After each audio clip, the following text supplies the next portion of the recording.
তেল দেয় না, তেল আবো কবে? আসসালামু আলাইকুম। শিশিরের গল্প ইউটিউব চ্যানেল এবং ফেসবুক পেজ থেকে সবাইকে স্বাগতম।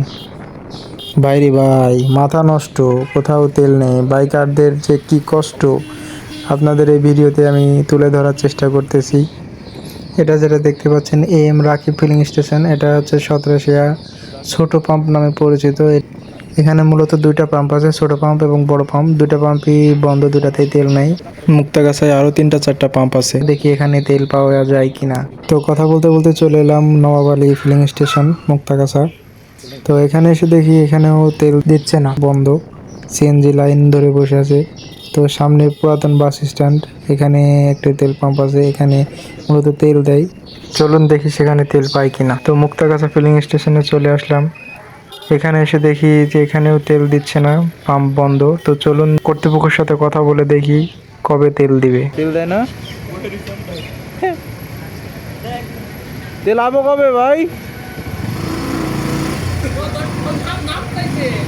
তেল আবো কবে? তেল আবো কবে? সোমবার। আপাতত 100-200 টাকার মতো দেওয়ার মতো নাই, আপাতত 100-200 টাকার মতো দেওয়ারও নাই। তো এখানেও তেল পাইলাম না, বললো যে সোমবার অথবা মঙ্গলবারে তেল আসবে। আর একটি পাম্প বাকি আছে, মনোরঞ্জন ফিলিং স্টেশন। তো এটা শেষ ভরসা। তো চলুন দেখি ওখানে তেল পাই কিনা।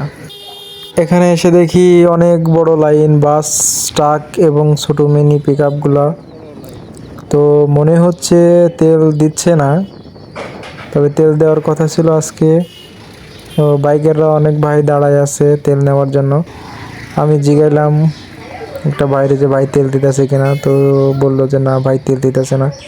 বর্তমান তেলের যে অবস্থা, আমাদের বাইক বিক্রি করে বাইসাইকেল কিনতে হবে। তো এই ছিল আজকের ভিডিও। আমার ভিডিও যারা দেখেন লাইক, কমেন্ট এবং শেয়ার করে দিন, যাতে পরবর্তী ভিডিও বানাতে উৎসাহিত হই। ধন্যবাদ।